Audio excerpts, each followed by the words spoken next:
Olá, pessoal. É um prazer estar aqui no podcast do Best in Black. Eu sou o Victor Lima, jornalista, e hoje tenho a honra de conduzir esse bate-papo com uma convidada mais do que especial, Juliana Campos, atleta olímpica da modalidade de salto com vara.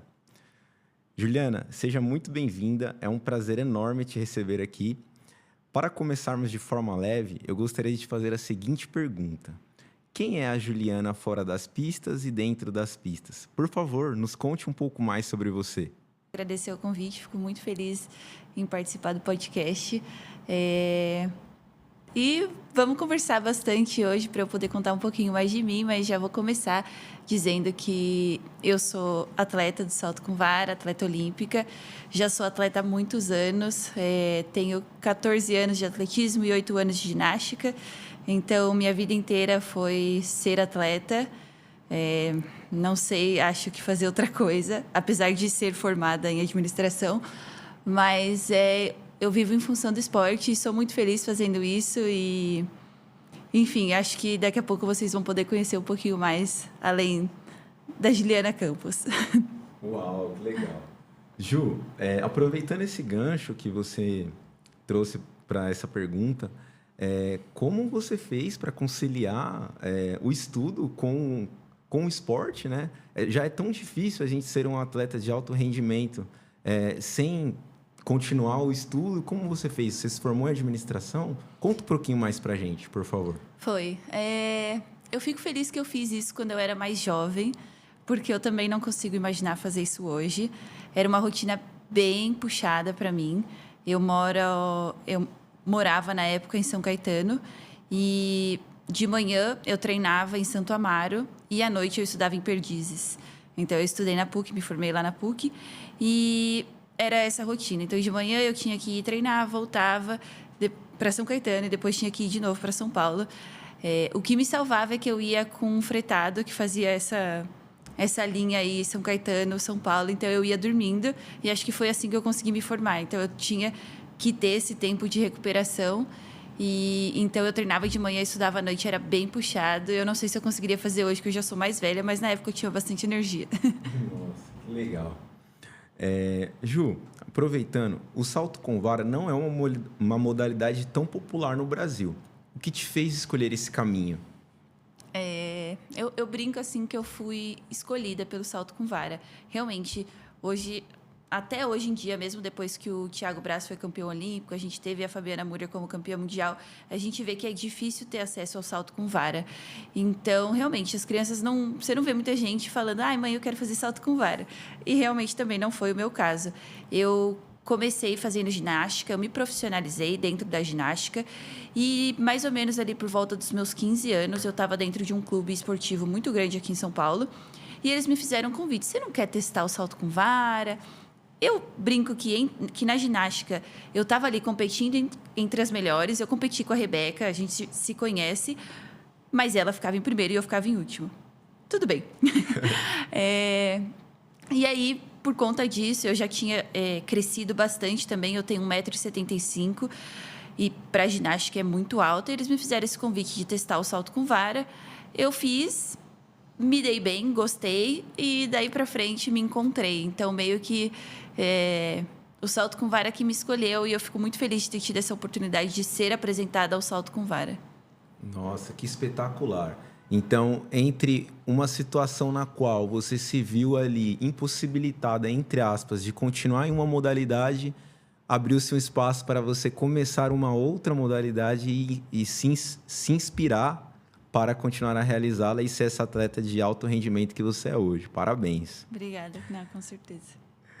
Ju, aprofundando um pouco mais na sua carreira, você participou do Mundial em 2019 e teve uma situação curiosa na qual você utilizou-se de varas emprestadas.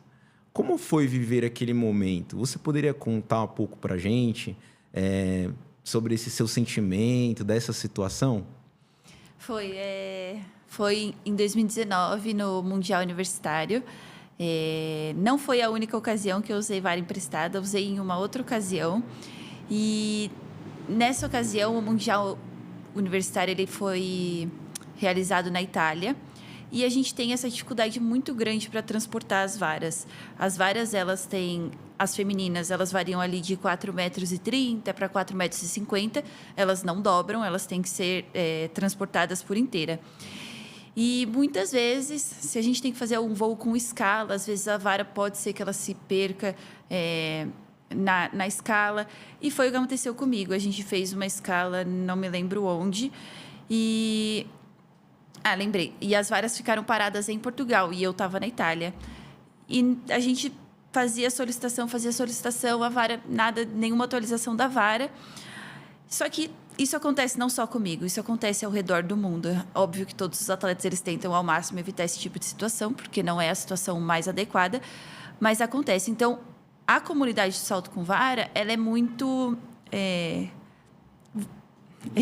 próxima. Eu ia falar italiano. Não tem problema, fica à vontade. Ela é muito próxima. Então, eu expliquei a minha dificuldade para os treinadores, alguns treinadores diversos, e aí eu consegui encontrar uma menina que tinha mais ou menos as varas parecidas com as que eu uso. Porque as varas, na verdade, elas são muito específicas, por isso que a gente tem que competir com as mesmas varas que a gente treina. E, por acaso, a dela era parecida. Ela me emprestou, ela fez essa gentileza. Depois, ela até ganhou um prêmio de reconhecimento de fair play por ter feito isso. E foi legal que eu consegui fazer a qualificatória. Me qualifiquei para a final e, na final, as minhas varas chegaram. Então, foi só ali para aquele momento mesmo. E, no final, eu consegui fazer a minha competição de uma maneira mais confortável com aquelas varas que eu treinava. Que legal. Ju, você, sem querer, acabou comentando sobre um dos bastidores do seu esporte, né? E gostaria que você se aprofundasse um pouco mais. Por exemplo, quando você vai transitar de uma cidade para outra, de um país para o outro, normalmente vocês têm ali uma estrutura, como que é a sua rede de apoio, né? Imagino que você tenha um treinador, tem um clube. Você poderia comentar sobre isso, por favor? Atualmente, eu passo grande parte do ano lá na Itália, que no momento eu estou treinando com um treinador italiano. E lá eu também tenho o meu noivo. Fiquei noiva recentemente, pessoal. Parabéns! E que ele se chama Gabriel, então eu tenho o Gabriel, o meu técnico, e todas as vezes que a gente tem que viajar é muito complicado, porque as varas só são transportadas de carro ou de avião. Elas não vão dentro do trem, elas não vão no ônibus. Então, a gente precisa ter essa rede de apoio muito grande de ter um carro que leve as varas em cima, porque elas não cabem dentro. E aí, para viajar de avião, a gente hoje tem a sorte de ter as empresas de baixo custo, que, na verdade, elas são aquelas mais disponíveis a levar as varas, porque eu imagino que o porão delas no avião esteja mais vazio, ou eu não sei. Mas se você pagar, eles levam. E pra gente tá tudo bem, porque, na verdade, se eu tiver que vir pro Brasil com uma empresa aérea maior e tal, é uma coisa mais burocrática e, na verdade, é bem, bem difícil de conseguir. Entendi, perfeito. Que história inspiradora, hein? Realmente é necessário muita resiliência, muita insistência, muita persistência para se tornar um atleta do seu porte, do seu nível. Parabéns mais uma vez. Ju, nas Olimpíadas de Paris, em 2024, você competiu lesionada. Como foi tomar a decisão de entrar em competição mesmo sentindo dor? Imagino que tenha sido difícil. Conta pra gente um pouquinho dessa situação. 2024, em geral, foi um ano difícil para mim.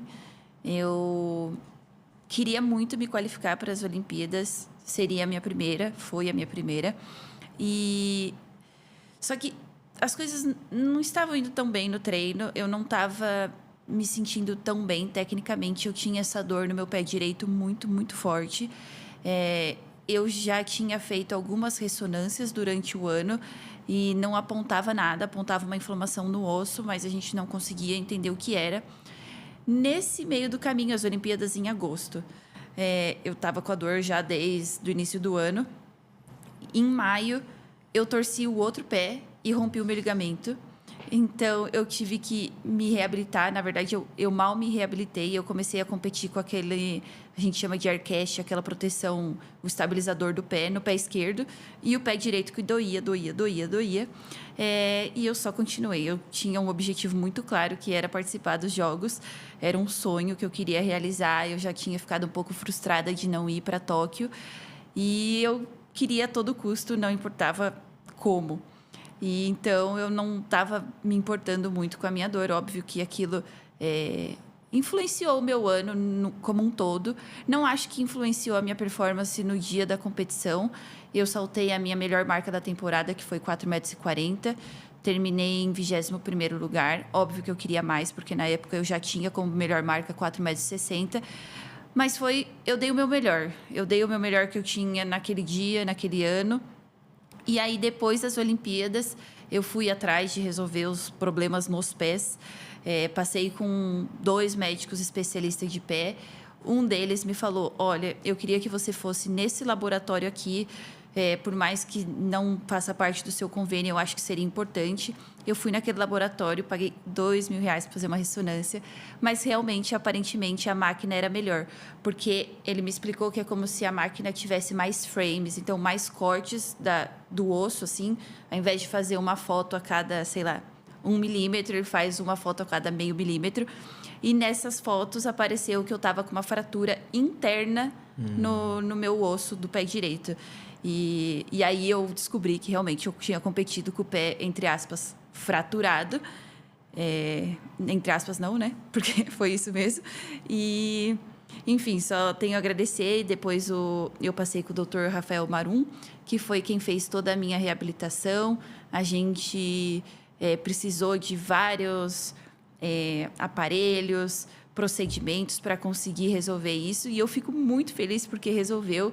E hoje em dia tenho ali uma dor, mas é uma dor praticamente inexistente, que a dor crônica, né, de ser atleta há tantos anos, mas aquela lesão está resolvida e eu me sinto uma outra pessoa podendo treinar sem aquela dor que era insuportável. Legal. Eu, particularmente, pesquisando sobre você, pesquisando sobre a sua história, eu fiquei, assim, muito orgulhoso, na verdade, de ver esse seu sacrifício para entrar em competição, para disputar, tanto por você, mas também pelo país, né? Pelas pessoas que você inspiram. E, com certeza, isso é algo que você jamais vai se esquecer. Você ficou em 21º, mas isso é uma marca sensacional, se for considerar o fato que você estava competindo lesionado. Muito marcante isso. Ju, aproveitando esse gancho também, é notório que hoje você inspira muitas atletas, principalmente quem está ali precisando de alguém como referência para poder ou evoluir no esporte, né? Se desenvolver de alguma forma, seguir o seu caminho, o caminho que você seguiu. E você seguiu os passos da Fabiana Müller, né? O que você poderia falar da importância que ela teve no seu segmento no esporte? O que você poderia trazer para a gente hoje? Eu acho que foi muito importante começar ao lado dela, praticamente. Como eu disse no comecinho, eu fiz essa transição dentro de um grande clube aqui em São Paulo, mas por conta da distância até a minha casa, logo eu descobri que o melhor clube do Brasil na época ficava em São Caetano. Até então eu não sabia. Então eu comecei a treinar lá e ela também treinava lá. Então eu era do grupo da iniciação e ela já era do grupo de elite, obviamente. E eu não sei, eu não consigo imaginar outro cenário, porque para mim isso foi muito natural. Eu via que não só ela, mas era um grupo forte de atletas e que eles estavam competindo internacionalmente, passava grande parte do ano na Europa, aparecia na TV, sabe, tudo aquilo. E, tecnicamente, quando eu comecei, obviamente eu não tinha tanta noção, mas com os passar dos anos que eu ainda estava lá e ela também, eu comecei a ter também como referência técnica. O salto da Fabiana, ele é um salto muito técnico. é referência em todo mundo. Eu encontro com pessoas lá fora que falam, nossa, o salto dela é maravilhoso. E então sempre foi uma referência para mim técnica. E eu acho que isso fez com que desde o início da minha carreira eu focasse na parte técnica, em todos os exercícios, em todos os educativos que eu estava fazendo, porque eu também, assim como ela, não era mais forte, não era mais veloz, mas eu sempre quis entender o movimento e me tornar mais técnica. Com o passar do tempo, eu fui entendendo cada vez mais, ainda estou tentando entender, porque é uma eterna evolução, mas eu também me tornei mais forte e mais rápida, e aí foi, acho que, quando tudo se encontrou. Então, aquela decisão que eu tomei lá atrás, de seguir os passos dela, de ser uma atleta técnica, foi me dar frutos lá na frente, quando tudo teve tempo de se encaixar. Perfeito. Muito, muito obrigado por esse esclarecimento. E assim, é notório a evolução, né, de performance que você teve. Depois das Olimpíadas, você teve uma evolução impressionante. Você começou a bater recordes atrás de recordes e chegou a uma marca impressionante de 4,76 metros em um salto. Você já falou um pouco sobre a sua preparação, que você gosta muito dessa parte técnica, mas o que mudou, de fato, na sua preparação ao longo dos anos, que foi fazendo com que você saltasse cada vez mais alto, até atingir essa marca? Eu acho que foi um processo enorme. Eu não posso descartar nada desde o dia que eu comecei até onde eu estou hoje. Eu sempre fui acrescentando na minha caixinha informações. Agora eu tenho uma caixona, eu acho. Talvez com informação demais, eu preciso até diminuir para pensar menos e fazer mais. Mas eu acho que eu consegui construir muita coisa aqui no Brasil com a minha última treinadora, que foi a Carla Rosa. Ela me ouvia muito, a gente discutia muito de igual para igual. A gente tentou muita coisa, a gente mudou muito o meu salto. A gente decidiu, vamos fazer desse jeito? Vamos. Como? A gente não sabia ainda. Ela era uma técnica nova e eu era uma atleta querendo aprender. Então, a gente junto buscou informação, tentou evoluir e a gente evoluiu muito. Eu saltei 4,60 metros com ela, me tornei a segunda melhor atleta do Brasil com essa marca e fui para a Olimpíada. Então, a gente conquistou todos esses objetivos que estavam na nossa linha. Depois da Olimpíada e todo aquele ano difícil, eu sentei para refletir e eu me questionei, será que eu aguento ficar mais 4 anos aqui treinando aonde eu tô? Eu estava ali, eu fiquei 6 meses em casa para recuperar da fratura do pé. Então, eu tive muito tempo para pensar. E eu não me via aqui por mais 4 anos. Eu já tinha atingido meu objetivo, que era ir para os Jogos Olímpicos. Eu estava muito feliz com tudo aquilo que eu tinha conseguido. Mas eu sentia que eu ainda podia ser melhor. Só que eu precisava de motivação para isso. E aí foi quando eu decidi que eu queria testar, mudar de treinador. E, para mim, a única opção era sair do país. Porque eu não precisava só mudar de treinador. Eu queria arrumar motivação para mim. E a minha motivação foi essa. Quero mudar de país, quero viver uma experiência nova. Eu sempre tive vontade de viver fora. E eu conseguia ter isso que o salto com vara estava me oferecendo. Então, eu falei, eu quero aproveitar essa oportunidade que a vida está me dando e vou testar. Fiz ali toda uma pesquisa, tudo mais, e acabei chegando no meu treinador atual, que é o Marco Chiarello. Então, no começo de 2025, eu passei a treinar lá na Itália e eu acho que, principalmente, esse foi o divisor de águas para que eu tivesse essa melhora tão grande que eu tive no ano de 2025 e agora continuando no ano de 2026. Eu acho que foi tudo novo, né? Uma rotina nova, um jeito de treino novo, não só da parte técnica, mas também da filosofia de treino, como que faz força, como que faz educativos, corrida, tudo mais. É um novo olhar para o meu salto. Acho que toda informação nova ela é bem-vinda.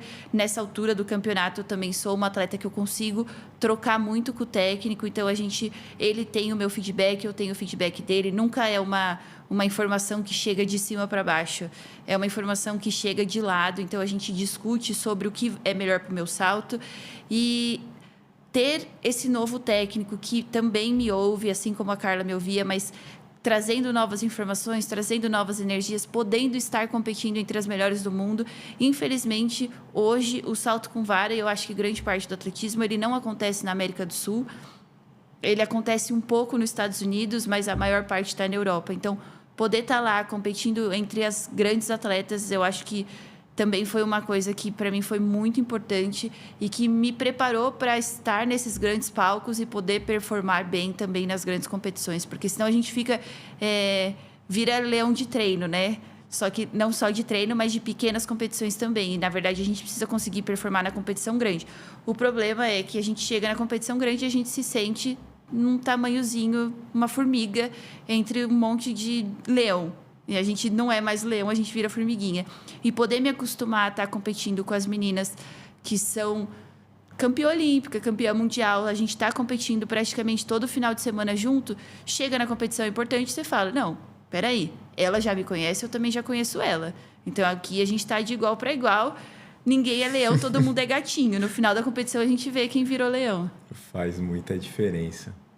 É realmente um relato assim, espetacular. E assim, no meu ponto de vista, faz muita diferença você, tanto no esporte coletivo, mas principalmente no individual, que é o seu caso. Disciplina, foco, persistência, respeito à hierarquia, a sede por buscar algo a mais, né? Que é incrível isso. Você já tinha aqui uma trajetória e mesmo assim você não se limitou a isso. Foi buscar algo fora para se aperfeiçoar cada vez mais e nos representar de uma forma ainda mais eficiente e mais assertiva. Muito bacana. Ju, aproveitando, dando sequência aqui no nosso bate-papo, sabemos o quanto é difícil a trajetória de um atleta no seu processo de formação, assim como você mesmo comentou agora. Na sua opinião, qual é o papel dos estados, municípios e demais órgãos no desenvolvimento de um atleta? E se você se sentir confortável para falar, como aconteceu com você? Você teve algum incentivo? Você teve algum apoio? Voltando um pouco lá para o início. Eu acho que o esporte ele é muito duro. É difícil dizer exatamente, mas a gente precisa ser muito persistente, todos os atletas. Eu acho que hoje o governo ele é a parte mais importante, pelo menos para o atletismo. A gente tem a Loterias Caixa como patrocinador oficial da Confederação Brasileira e a gente tem o Bolsa Atleta, não só para o atletismo, mas para todos os esportes. E, na minha opinião, hoje o Bolsa Atleta é o que sustenta o esporte brasileiro. Eu sou beneficiada pelo Bolsa Atleta e é um programa muito importante que, quando eu não tinha nada, foi ele que me sustentou. Hoje, eu tenho o meu clube, que é o Praia Clube. Eu também tenho a Força Aérea Brasileira, que também é do governo. Então, a gente vê que o governo, na verdade, hoje, para o esporte, ele é fundamental. Esse programa da Força Aérea Brasileira foi um programa que eu sempre tive o sonho de participar. Eu também via os atletas ali, quando eu comecei, que já faziam parte. E eu queria poder chegar ao nível de fazer parte desse grupo seleto de atletas que integram o programa de atletas de alto rendimento. Então, a gente tem esse privilégio de representar as forças. E, para mim, é um orgulho muito grande. E também, além do governo, a gente poderia pensar na parte privada. E eu acho que hoje é aí que está a nossa maior dificuldade. Infelizmente, a grande parte do dinheiro, do aporte, ele está vinculado à TV.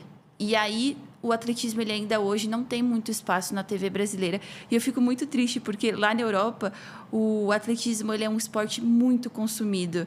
O público gosta de ir para o estádio, é uma coisa dinâmica, tem várias coisas acontecendo, várias provas, várias competições acontecendo ao mesmo tempo. E aqui no Brasil, a gente ainda não chegou nesse nível. Então, eu acho que o governo está fazendo a parte dele. Eu acho que alguns municípios é difícil, que eles conseguem implementar um programa e depois esse programa ele é desligado.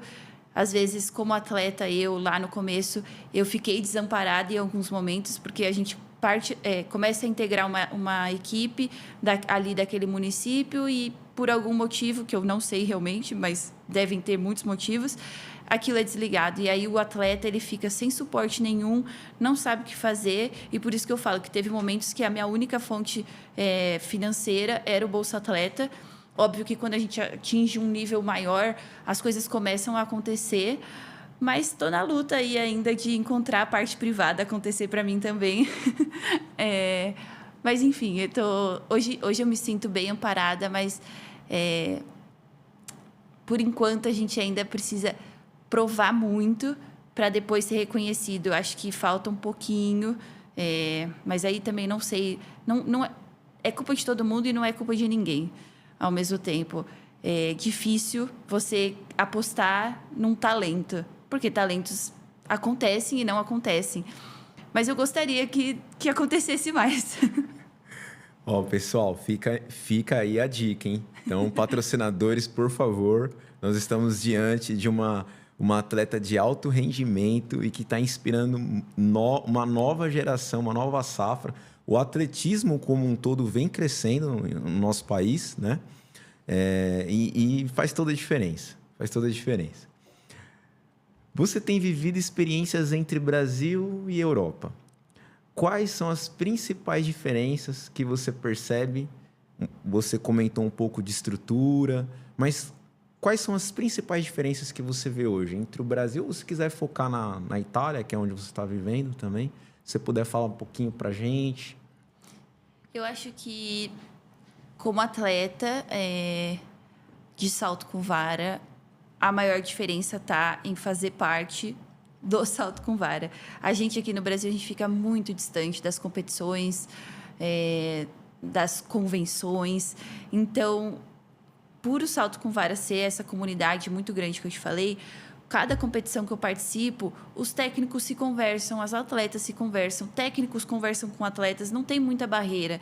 Então, muita informação é trocada, você vê o que as outras atletas estão fazendo, você vê também, aquela menina, ela conseguiu evoluir tanto, poxa, eu também posso evoluir. Perde o medo de competir com um atleta grande. Eu acho que isso é uma coisa que a gente aqui fica muito distante. Eu senti, no meu primeiro Jogos Pan-Americanos, em 2019, na competição, a campeã olímpica, ela foi campeã olímpica em Tóquio. Ela estava na prova. Ela ainda não era campeã olímpica, mas ela estava lá. Eu sabia que ela era boa. Talvez quem estava de fora não sabia. E aquilo me deu um nervoso tão grande que no meu primeiro salto a minha perna tremia. Tipo assim, não estava assim, estava assim. Então, que nem vara verde. Porque eu estava ali nervosa só com a presença dela. E é isso que eu falo sobre se acostumar a estar com grandes atletas. Isso faz diferença. Para eles é normal, para a gente não é. Eu custei a me acostumar, ainda estou me acostumando. E eu acho isso muito importante. E olhando agora, não só como atleta, mas como atletismo, é muito legal ver as competições cheias lá. Porque também é uma coisa que a gente tem que se acostumar. Público claro. Não é uma coisa fácil. Tem gente que consegue usar a favor, tem gente que fica nervoso. Eu tento usar a favor, eu gosto, eu tento chamar a plateia, eu peço palma, que... não sei se vocês já viram, quem está ouvindo aí o podcast, que os atletas do atletismo, às vezes, antes de começar a correr, eles pedem a palma para conseguir seguir o ritmo da corrida. E você poder pedir as palmas e o público vir com você é uma coisa muito, muito, muito emocionante, pelo menos para mim. Então, é muito legal se sentir valorizado também. E eu acho que essa diferença que tem entre lá e aqui. Eu acho que aqui a gente ainda está construindo isso. Eu consigo pedir palma aqui no Brasil também, mas eu tenho que levar a minha torcida, que engloba aí minha família, muitos amigos, e aí eu consigo trazer essa energia para mim também. Mas eu sonho, assim, em poder disputar um campeonato aqui no Brasil com o estádio cheio. Seria maravilhoso. Muito legal. Ju, e assim, aproveitando essa parte de desenvolvimento, de ser referência, e até um pouco do que você comentou nessa pergunta anterior. Uma criança que está ali com dúvida se começa, se não começa, que dica você daria para essa futura atleta? E vou além, não somente uma dica, mas, por exemplo, como ela poderia começar? Quem ela procura? Qual o órgão? Onde ela pode se inscrever para iniciar no atletismo? Porque hoje em dia, o esporte mais praticado do país é o futebol, né? Então, isso as pessoas sabem. Mas e o atletismo? Como eu faço? Eu quero ser um atleta, onde eu vou? Quem eu procuro? Como eu me desenvolvo? Você poderia dar uma dica nesse sentido? Essa é uma pergunta que, eventualmente, ela aparece ali no meu Instagram. O pessoal me manda na caixinha. Você sabe algum lugar para começar? E, honestamente, é difícil. Alguns municípios, eles têm a pista de atletismo. Então, eu acho que o primeiro passo seria se informar na sua prefeitura, se a sua cidade tem essa pista de atletismo. Aqui em São Paulo, a gente tem um projeto muito legal do Centro Olímpico, que tem vários esportes, e o tempo inteiro eles estão fazendo algum tipo de seletiva para que você possa fazer parte. Confesso que é mais fácil você entrar para o atletismo. Então, quem estiver aí pensando no salto com vara, primeiro procurar a pista de atletismo, e aí você vai ser apresentado a todas ali as modalidades. O que é bom, porque às vezes o salto com vara não vai ser só praia, mas você pode se encontrar na marcha atlética, você é maior, às vezes muito forte, você pode se encontrar no lançamento, arremesso de peso.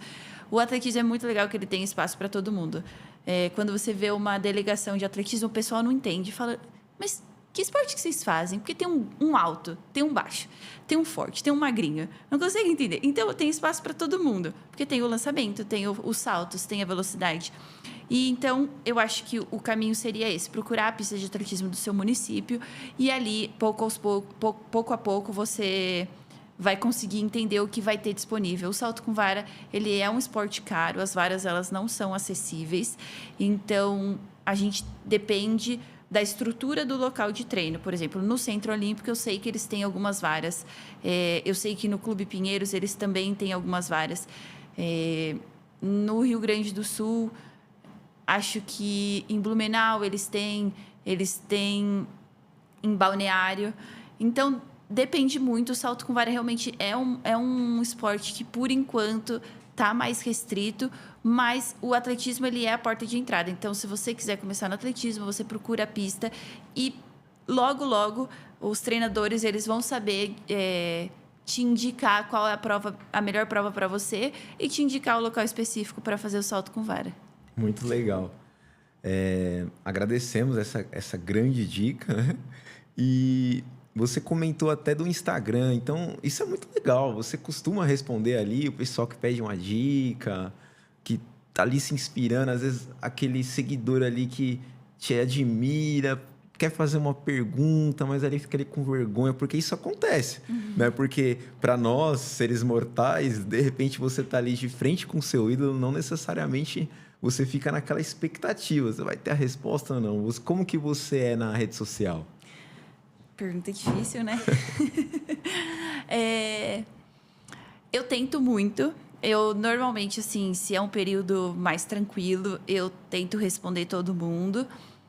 Em competição grande, então, quando a gente aparece na TV, as coisas ficam mais complicadas, porque é uma enxurrada. Chega muita mensagem ao mesmo tempo. Mas aí a gente está sempre tentando ali... Às vezes, se não dá tempo de responder todo mundo um por um, a gente faz uma resposta grandona, assim, por vídeo. Então, eu tento manter essa proximidade o máximo que dá. E em forma de agradecimento, né? Porque eu acho que todo mundo que veio até ali, que chegou até o meu perfil, é porque, de alguma forma, está torcendo. E toda torcida, ela ela vem para ajudar e eu fico muito feliz de receber esse carinho. Muito legal. Ju, vou fazer uma pergunta agora para você, que na verdade não é uma pergunta minha, tá? É uma pergunta de uma fã sua. Na verdade, ela se tornou sua fã me ajudando a fazer a pesquisa da nossa entrevista. É a minha esposa, Thalita. Ela pergunta assim para você: Juliana, ao longo da sua trajetória, da sua carreira, você acompanhou diferentes fases do esporte. Como você enxerga o avanço das tecnologias de saúde, tá? Ela é da área da saúde, na questão de prevenção de lesões e na recuperação de atletas. E aí, até fazendo um parênteses para a lesão que você teve, né? Você até comentou que o exame mais específico ali acabou te ajudando. O quão você acha que é o importante esse avanço e o quanto ajuda você e se já ajudou em uma outra ocasião fora essa que você já havia mencionado? Eu acho que é muito, muito importante, respondendo logo de cara, o atletismo, o profissional de educação física, que é o treinador, ele caminha lado a lado com o fisioterapeuta e, consequentemente, com o médico. A gente tenta evitar o médico, mas acaba chegando até lá. Aquele medo, né? Exato. Quando chegou no médico é porque o negócio já ficou ruim. Mas a gente trabalha muito junto com o fisioterapeuta, seja na parte de prevenção. Hoje em dia, eu me considero uma atleta saudável no momento, mas mesmo assim, eu tenho atendimento uma vez por semana, eu faço uma soltura, uma massagem recuperativa da parte muscular, e eu sinto que isso, para mim, funciona muito como prevenção de lesão, e isso é uma coisa meio que recente, não tão recente, ali, coisa de 10, 15 anos, mas que vem funcionando com muitos atletas. Então, eu acho que ter esse tipo de informação que a gente não tinha antes, ele é muito importante, porque o fato de você usar o fisioterapeuta nessa parte, você deixa de usar ele depois, que é melhor, porque é muito melhor fazer prevenção do que reabilitação. E tem também a prevenção através de exercícios. Então, essa parte também é muito importante no trabalho do técnico, junto com o fisioterapeuta, junto com o atleta, de definir ali as deficiências e o que tem que ser melhorado para que possa continuar sem nenhuma dificuldade, sem nenhuma lesão. Mas, caso venha acontecer, a gente também, recentemente, tem visto no mercado muitos aparelhos novos na parte de recuperação. Então, muitos tipos de laser. Agora a gente tem as ondas de choque. Eu cheguei a usar no meu pé uma coisa nova, não sei lá, 5 anos, mas que também vem ajudando muitos atletas. Acho que grande parte da minha rede de amigos já fez as ondas de choque, que não existia antes. E, enfim, a gente usa de todos os tipos. Tudo que está chegando no mercado chega para a gente, porque a gente acaba sendo um público que precisa muito. Sim. Muito, e a gente é a nossa vida, é o nosso trabalho. Então, tudo que vier para ajudar, a gente vai testar. Não funcionou, vamos testar outra coisa, e vai caminhando junto. E vocês têm uma instituição que dá algum apoio, tem algum patrocínio nesse quesito? Ou quando acontece uma lesão, alguma anomalia assim no percurso, tem que ser tudo particular? Como funciona isso? Depende ou é um pouco muito. De cada? Depende. Porque, assim, hoje em dia eu tenho a estrutura do meu clube, que me dá todo tipo de suporte nessa parte. Eu também, hoje, eu tenho... Desculpa, Ju, qual o clube? É o Praia Clube, que eu tinha falado... Mas é sempre bom falar de novo. E tem também... Eu recebo o apoio hoje do COB, que está me dando esse suporte médico, fisioterapeuta. Mas depende muito da sua situação, do seu nível atual de desempenho. Pode ser, em alguns momentos eu tive que arcar isso por conta, mas também eu encontrei pessoas muito legais no meu caminho. Então eu já tive parceria com fisioterapias. Eu tinha uma parceria lá em São Bernardo com a Sport Físio. Hoje em dia eu estou tratando na Fisiolog, aqui em Santo André. Então, a gente, nesse caminho, a gente também encontra muita gente legal que topa superar essas dificuldades com a gente. Legal. Hoje, estando entre as melhores do mundo, o que você ainda busca evoluir? E nessa pergunta, eu gostaria que você, se possível, colocasse um pouco da sua rotina, dia a dia. Sua alimentação, seu ritmo de treino, quantas vezes por semana, enfim, seu preparo. E, se possível, comentar algo também do aspecto mental. O que você busca ali quando você precisa de um alívio, se tranquilizar, descansar, respirar? O que você costuma fazer? Bom, o meu objetivo é melhorar o meu salto. E eu sou um pouco obcecada por isso. Eu nunca fui uma atleta que sonhou muito longe, honestamente. Eu acho que não tem muita gente que sabe disso. Mas eu nunca sonhei assim, nossa, eu quero uma medalha de ouro. Eu sempre sonhei em melhorar. Em melhorar. E eu sabia que eu podia melhorar. E hoje eu ainda sei que eu posso melhorar. E a medalha cada vez tem se aproximando. Mais e mais e mais. Níveis de medalha. E quando eu começo a me aproximar da medalha, eu coloco ela como objetivo. E não mais um sonho. Então, sempre foi parte do meu sonho melhorar o meu salto, melhorar a minha marca. Então, hoje, quando eu penso, eu tenho 4,76 m, eu quero saltar 4,80. Eu quero saltar 4,85, eu quero saltar 4,90. Se eu saltar 4,90 no momento certo, eu vou ganhar a medalha. Então, esse é meu objetivo. Como chegar no objetivo?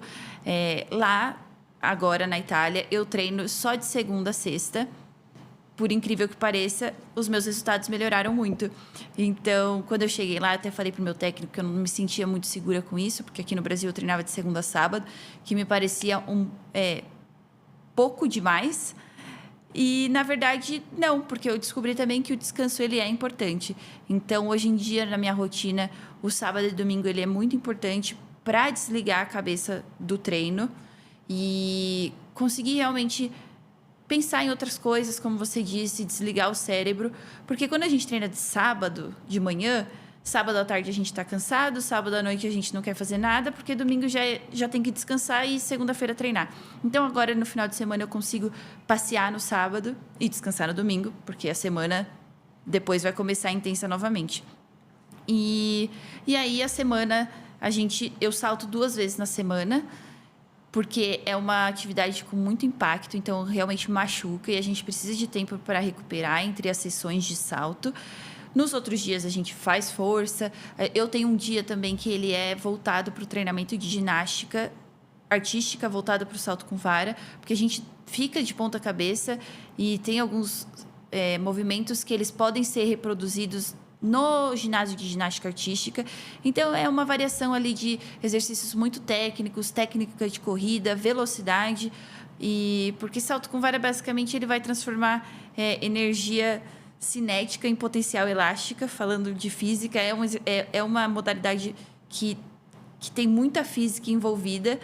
E acho que é isso. Acho que essa parte mental ela é muito importante. Ali, 2024, que eu falei que foi um ano difícil para mim, eu estava enfrentando muitas coisas diversas.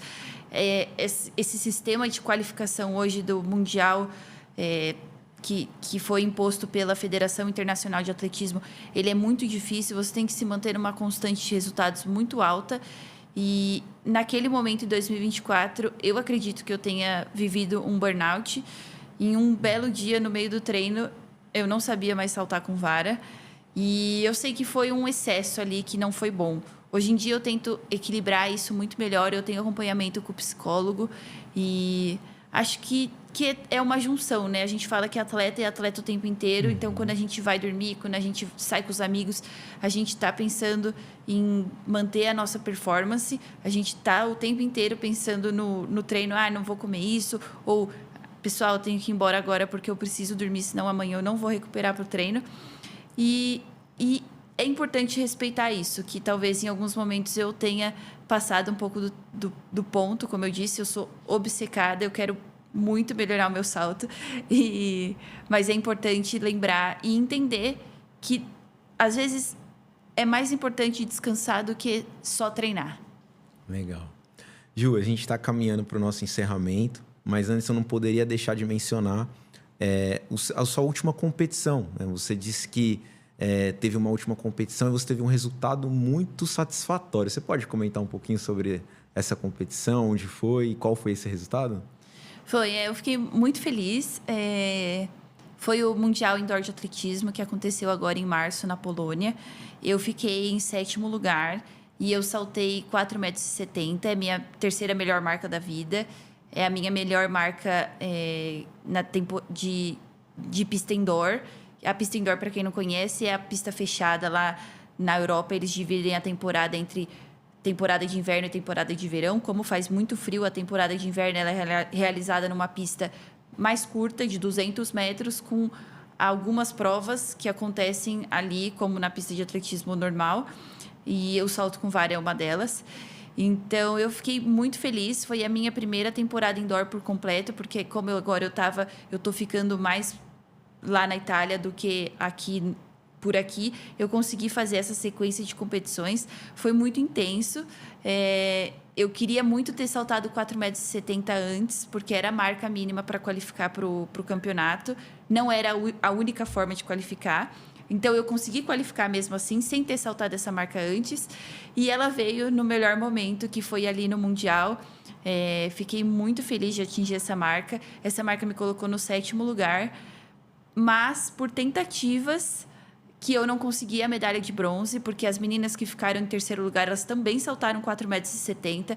Então, eu senti que eu cheguei muito perto. E agora eu vou trabalhar ainda mais para chegar mais perto, quem sabe, lá. Meus parabéns. Vai chegar assim, cada vez melhor. E é inspiradora a sua trajetória, tá? Ju, para encerrar, eu gostaria de agradecer pela sua presença, tá? Eu, como jornalista, o pessoal do Best in Black também, agradecemos a sua presença. E não tem mais o que dizer, né? 8 vezes campeão nacional, 2 vezes campeã sul-americana, com participação em Olimpíadas. É uma inspiração para nós. Continue trilhando seu caminho, sucesso na sua trajetória e esperamos por mais conquistas. Muito obrigado, viu? Obrigada, fico muito feliz e espero inspirar cada dia mais e chegar ainda mais longe. Só agradecer a você. Parabéns. Obrigada.